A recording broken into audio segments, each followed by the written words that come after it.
Velvet comes to mind.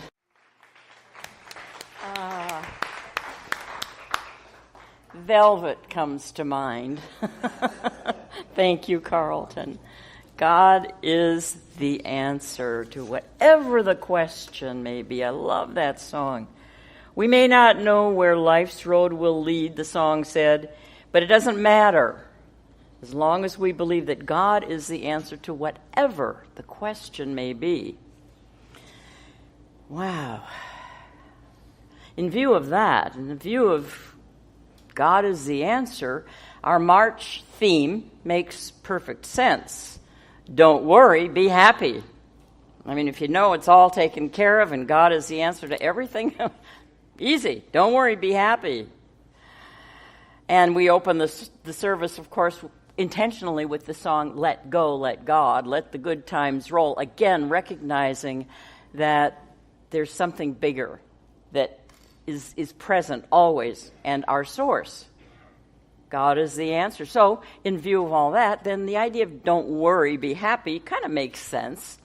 Of course, wise people have said in many ways something about relating to that. Ralph Waldo Emerson said, for every minute that you worry, you lose 60 seconds of happiness. So what a great idea. Don't worry, be happy. Just that's so easy. But no, it's not easy. It's simple. It's simple. And let's face it, sometimes we do worry, and sometimes we're not happy. And this is because of two things, mainly distraction and forgetting.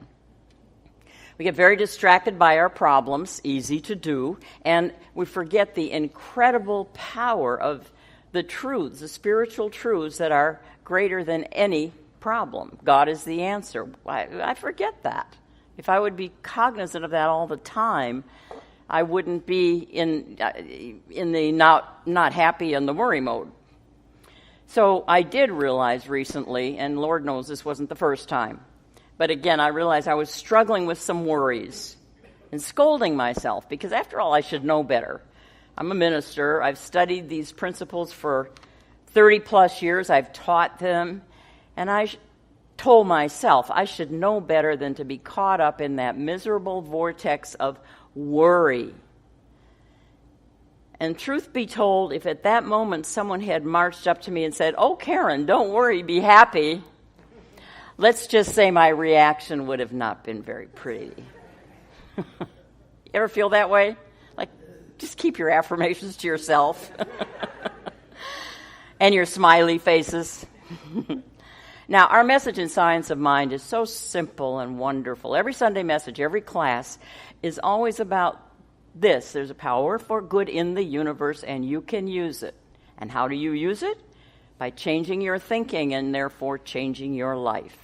And everything else we talk about and teach is some aspect of how to do that effectively. How do we effectively use these principles so we can live into our possibilities, which is life's intention for us.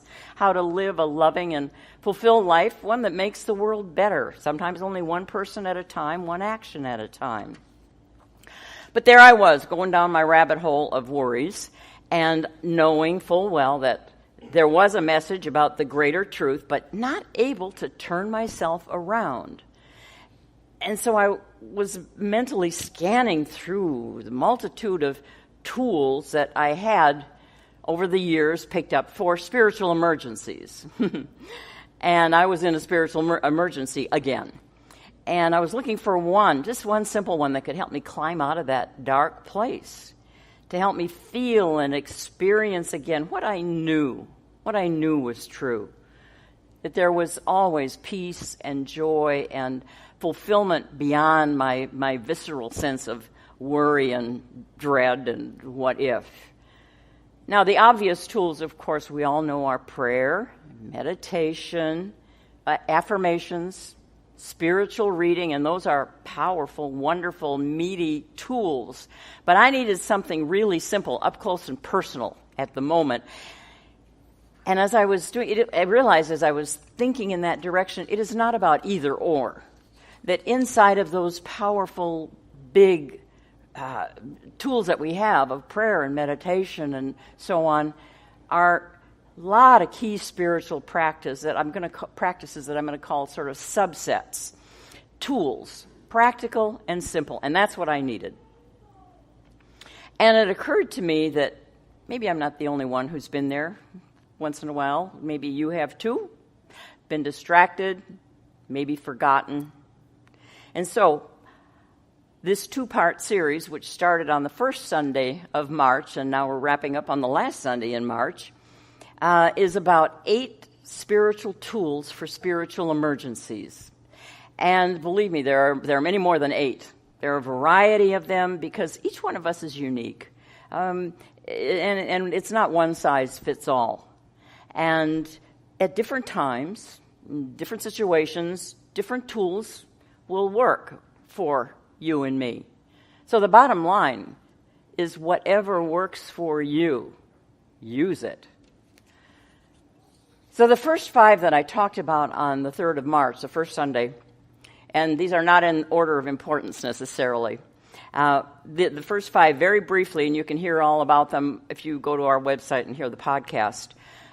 Be in the now moment. And by that I mean be mindful of the present moment, the one task, the one moment, what's right in front of you, what's right under your nose.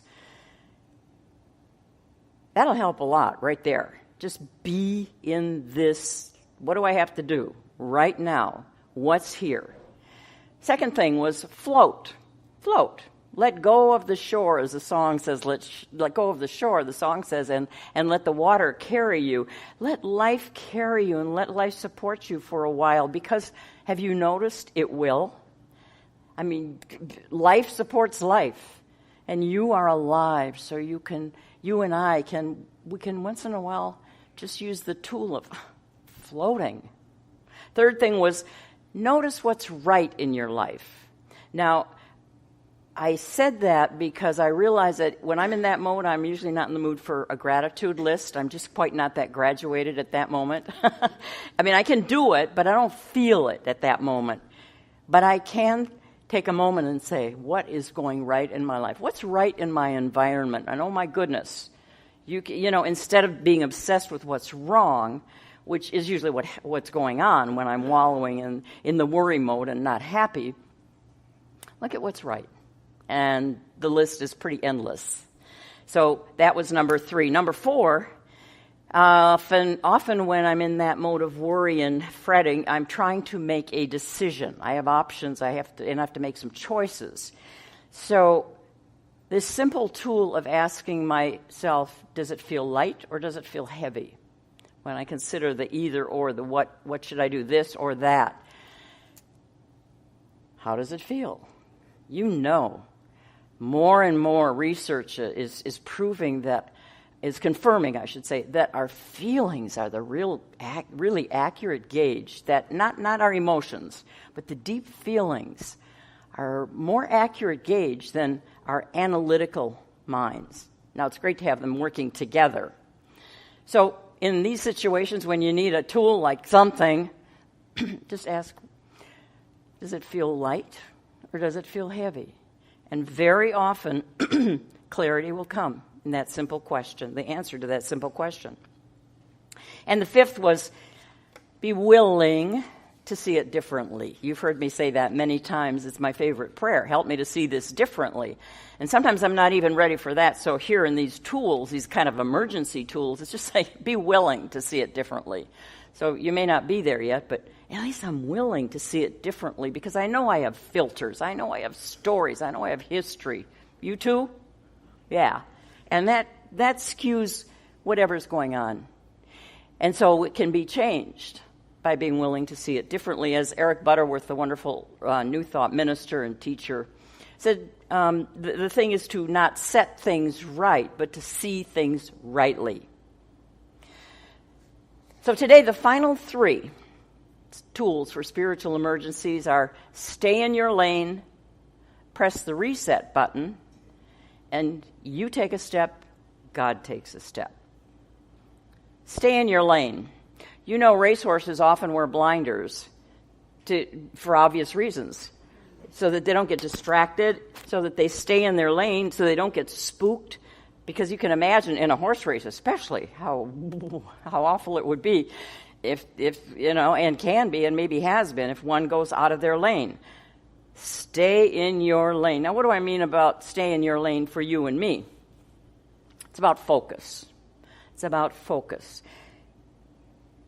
Remember I said worry, fear, the opposite of don't worry, be happy, is often a result of being distracted. Being distracted.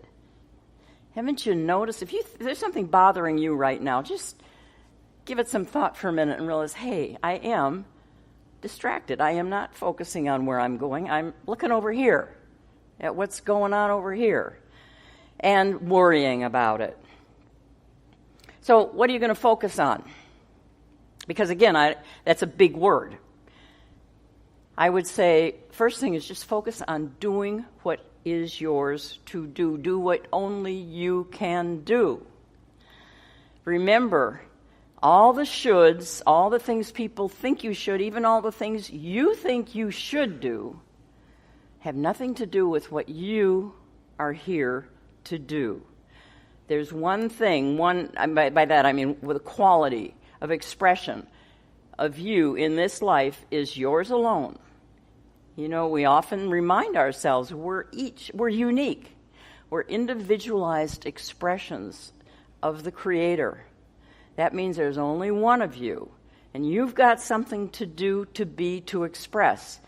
So when you're wobbling out of your lane, pull yourself back in and focus and say, if you don't know what that is, you will in time, but be willing to do. Just ask, what is mine to do?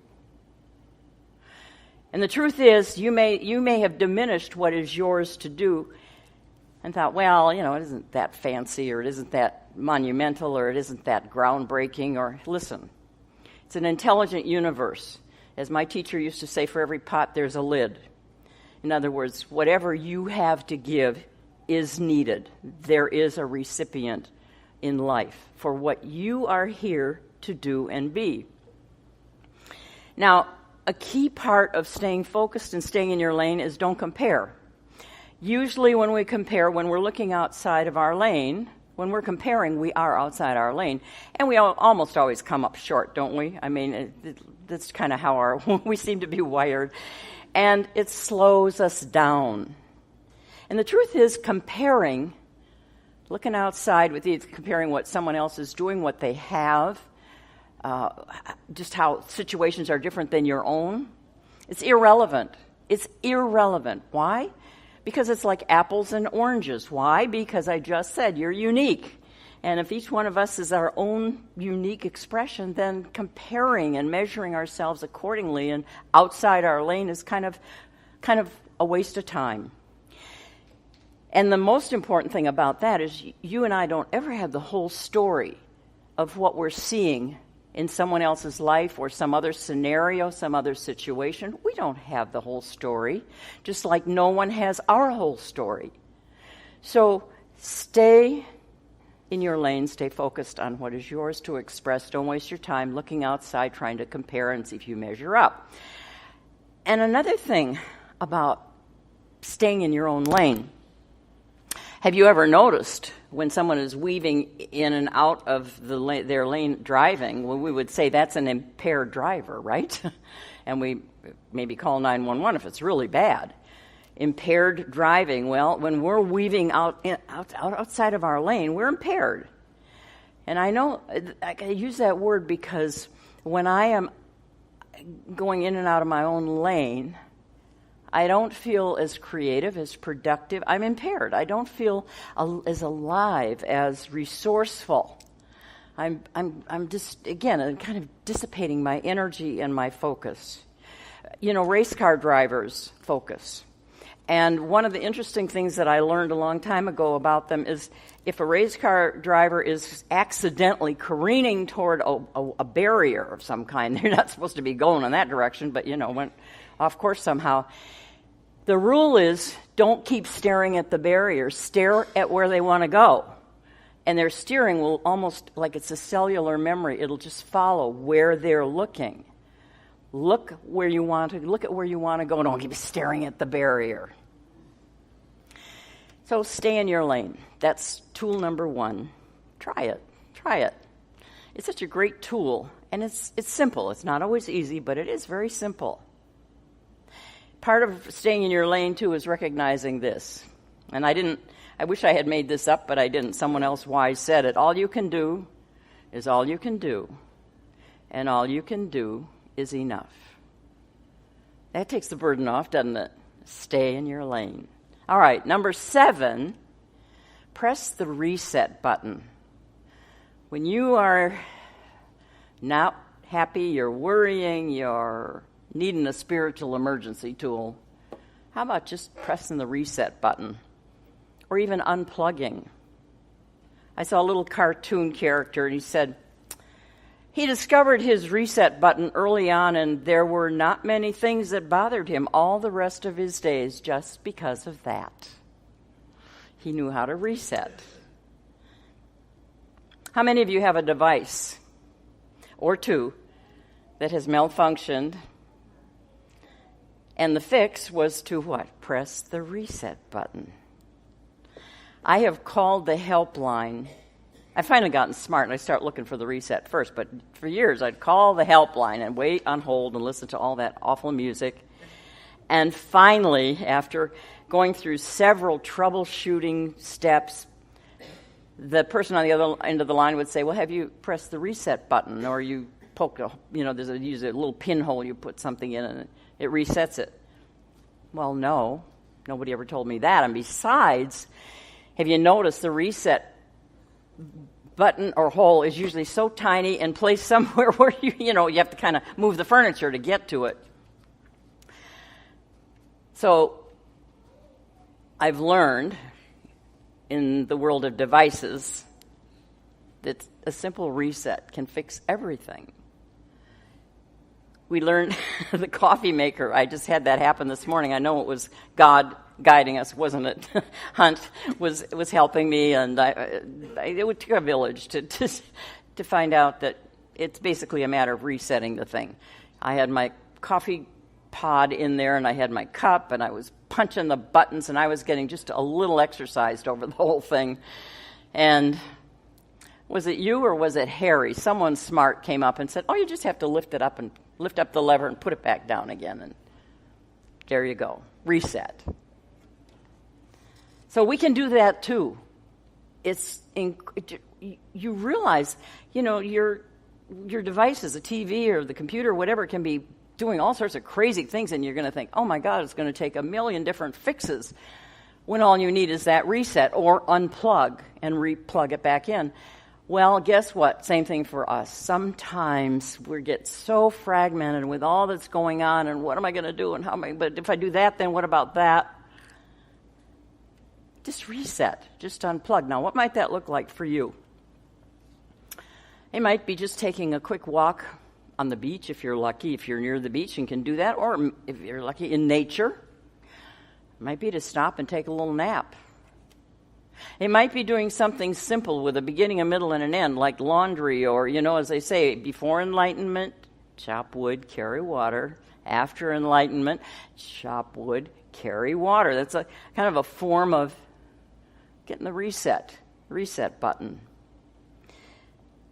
And my favorite reset, unplug, is to just stop and sit in my favorite chair and just rest. I maybe only have 5 minutes.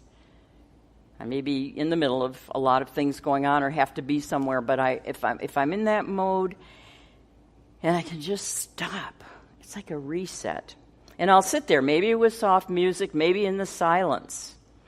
Sometimes I do this in the parking lot of Publix in my car.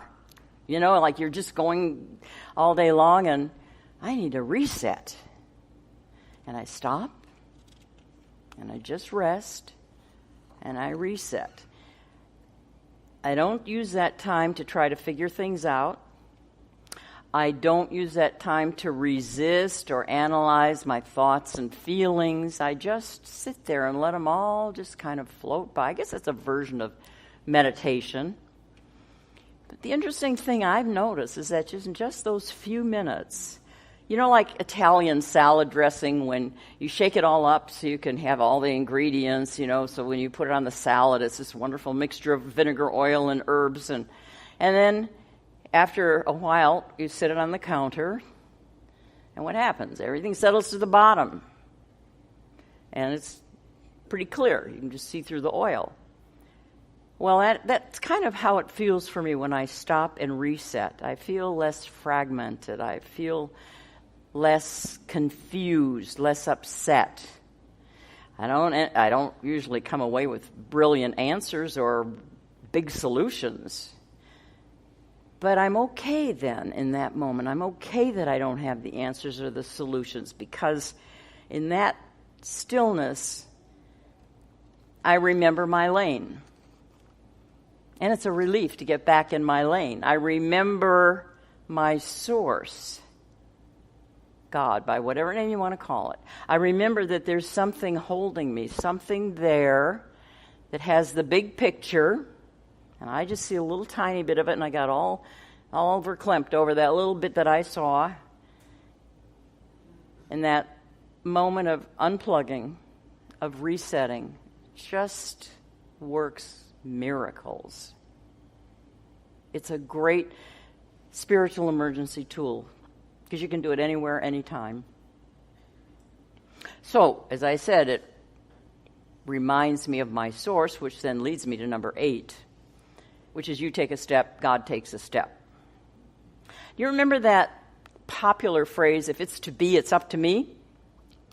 And that was a really important thing back when it was kind of like everybody was, people weren't willing to assume responsibility for change and for things to happen. And that's important. It is important to take responsibility. But my version of that is, if it's to be, it's up to me, or is it? And here's why. I recognize that it's about the ego. And our ego's not all bad. So this is not about giving the ego a bad rap. But my ego self is the one that wants to say, it's all up to me. It won't happen unless I make it happen. It wants to know, our ego wants to know everything about the situation. It wants to know what all the players' agendas are. It wants to know how everything is going to work out. And of course, that would be with me in control. Totally responsible.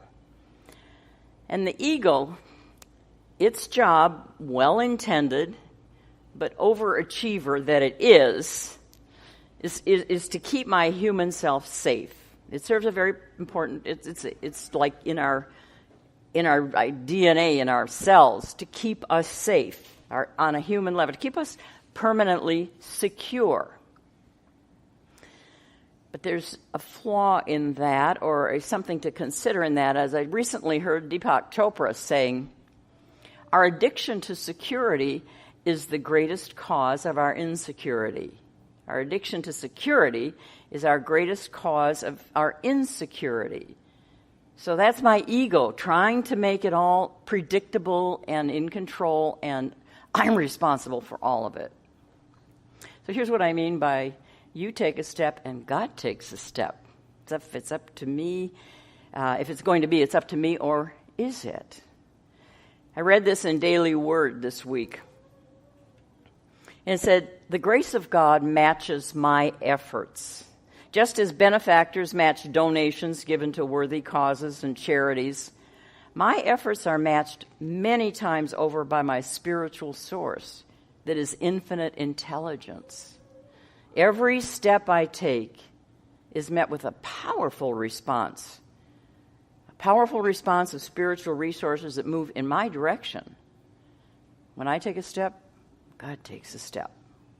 As I do my part, my efforts are more than matched by the response of Spirit. I love that, because I'll bet you've noticed that. But sometimes in our being very self-sufficient, we forget, that we got a partner. We've got an infinite partner.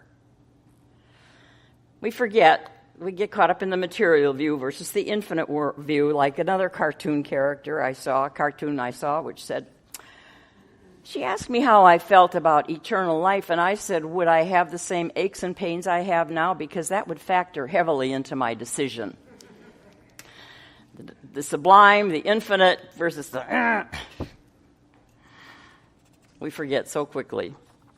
Our limited human ego, by comparison to the infinite eternal that supports us always. So, woven through all of these tools is the invitation to trust. To trust. The promise that we can trust that which we cannot see, but which is far greater, far wiser, and far all-knowing than anything we could even comprehend, and which is totally committed to our well-being. Holmes, Dr. Ernest Holmes, the architect of our philosophy, said it this way. He said, I trust and I rest in security and peace, for the inner light of spirit shines forth and illumines my way. It just does. So let me close with this little story from Science of Mind magazine. The writer said, I know that I always have a soft spot to land in spirit, which provides everything I need when I need it. And she writes, my mother is in an assisted living facility, and I often go there to take her out for an outing. And one day when we returned from our outing, as I was helping her out of the car, she began to fall. And she said, I caught her, I held her up, and I leaned back against the vehicle behind me. My mom was unable to stand, and I couldn't hold her, except for leaning on that car. I needed help, and I reached in my pocket for my phone, and I realized I had left it in the car because I thought I was just going to be taking her into the facility. So I held my mother up, she says, as best I could. The sun was beating down on us, and we waited, but it wasn't long before a caregiver just happened to emerge from the facility. And when she spotted us, she came in a flash, and she got the wheelchair out and assisted me in helping my mom get into the chair. And this caregiver said, I have no idea why I happened to come outside just now. And I replied, the writer says, oh, yes, you do. She said, I pointed up. She understood. And the author continues, she says, this is the soft spot, knowing with absolute trust that I'll be okay no matter what is going on. I know that everything I need will be supplied. The universe will take care of it. I might not know how or when or in what form, but I can live my life, she says, with deep, calm conviction, because I know that it will come every single time. So there you have it. Your 8 spiritual tools, or 8 tools for spiritual emergencies. And you know, the more you and I use these, the more we form the habit of turning to them instead of at the first instead of as a last resort. I mean, how often is it this the last? I guess the last thing I better do is, oh yeah, I got some spiritual tools over there. I've tried everything else. How about trying our spiritual tools first? Don't worry, be happy. And I heard this from one of my minister friends this week. You know, if you can't put on a happy face in the mode of trust we're talking now, then put on a happy faith. I like that. So Carlton and Bob are going to anchor this with a terrific song. It really says it all. And part of the lyric is, when I find myself in one of those situations when I don't know what to do and I got no explanation, I go within for a revelation. And it says 10 times out of 9, things work out fine without my participation. Why? Because I'm walking with